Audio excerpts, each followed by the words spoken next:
Hello friends, மாங்காய் பருப்பு பச்சடி எப்படி பண்ணுறதுன்னு பார்க்கலாங்க. இந்த பச்சடி சாதத்து கூட மட்டும் இல்லைங்க, தோசை இடியாப்பம் இது கூடலாம் ரொம்பவே நல்லாயிருக்கும்.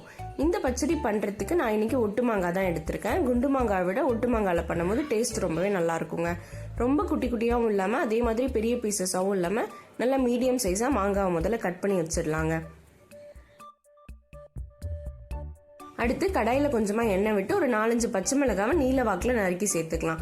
இந்த பச்சடிக்கு காரத்துக்கு நம்ம மிளகாத்தூள் எதுவுமே சேர்க்க போகிறதில்ல, அதனால மிளகாவை காரத்துக்கு தகுந்த மாதிரி 1-2 கூட்டி குறைச்சி சேர்த்துக்கோங்க.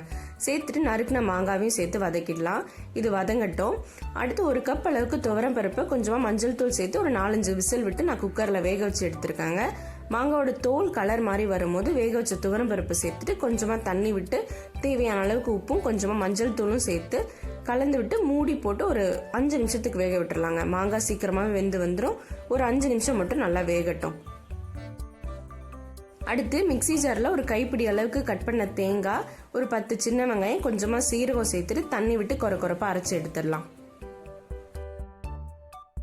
மாங்காய் வேகிறதுக்கு ரொம்ப டைம் எடுக்காதுங்க, ஒரு 5 நிமிஷம் தான், அதுக்குள்ளேயே வெந்துடும். காய் நல்லா வெந்திருக்கான்னு சொல்லி பார்த்துட்டு நம்ம அரைச்ச தேங்காய் விழுது இது கூடவே சேர்த்துடலாம். இந்த பச்சடியோட கன்சிஸ்டன்சி பார்த்தீங்கன்னா ரொம்ப திக்காகவும் இருந்துடக்கூடாது, அதே மாதிரி ரொம்ப தண்ணியாக இருந்தாலும் அந்த அளவுக்கு நல்லா இருக்காதுங்க. ஒரு கூட்டு பதத்துக்கு இருக்கணும், அந்த அளவுக்கு பார்த்து நீங்கள் அட்ஜஸ்ட் பண்ணிக்கோங்க. இப்போ நம்ம சின்ன வெங்காயத்தை பச்சையை அரைச்சி சேர்த்துருக்கோம் இல்லையா, அதோட பச்சை வாசம் போகிற வரைக்கும் தேங்காய் விழுது சேர்த்துட்டு ஒரு 5 நிமிஷத்துக்கு நல்லா கொதிக்க விட்டுறலாங்க. இப்போ இந்த ஏற்கனவே நம்ம காய் வேகும் போது கொஞ்சமாக உப்பு சேர்த்துருந்தோம், பத்தாவதுக்கு இப்போ மீதி உப்பு இந்த சமயத்தில் சேர்த்து நல்லா கொதிக்க வச்சிடலாம்.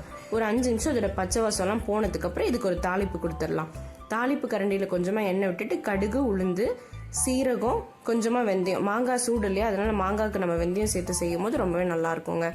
வெந்தயம் சேர்த்துட்டு ஒரு 2 காஞ்ச மிளகாய், வாசனைக்கு கொஞ்சமாக கருவேப்பிலை, இதெல்லாம் சேர்த்து நல்லா பொரிஞ்சு வந்ததுக்கப்புறம் நம்ம இந்த பச்சடி கூடவே சேர்த்து உடனே அடுப்பை ஆஃப் பண்ணி இறக்க வேண்டியது தாங்க. கண்டிப்பாக செஞ்சு பாருங்கள், ரொம்பவே டிஃப்ரெண்ட்டான டேஸ்ட்டில் அவ்வளோ நல்லா இருக்குங்க. முக்கியமாக நீங்கள் இது செஞ்சீங்கன்னா இடியாப்பத்து கூட ட்ரை பண்ணி பாருங்களேன், அவ்வளோ டேஸ்ட்டாக இருக்கும். அதே மாதிரி வத்த குழம்பு, காரக்குழம்பு, தயிர் சாதம் இது கூடவும் ரொம்ப நல்லா இருக்குங்க.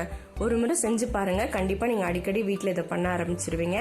இந்த வீடியோ உங்களுக்கு பிடிச்சிருந்ததுன்னா லைக் பண்ணுங்க, நம்ம சேனலையும் சப்ஸ்கிரைப் பண்ணிக்கோங்க. செஞ்சு பார்த்துட்டு எப்படி வந்ததுன்னு கண்டிப்பாக எனக்கு கமெண்ட்ஸில் சொல்லுங்கள்.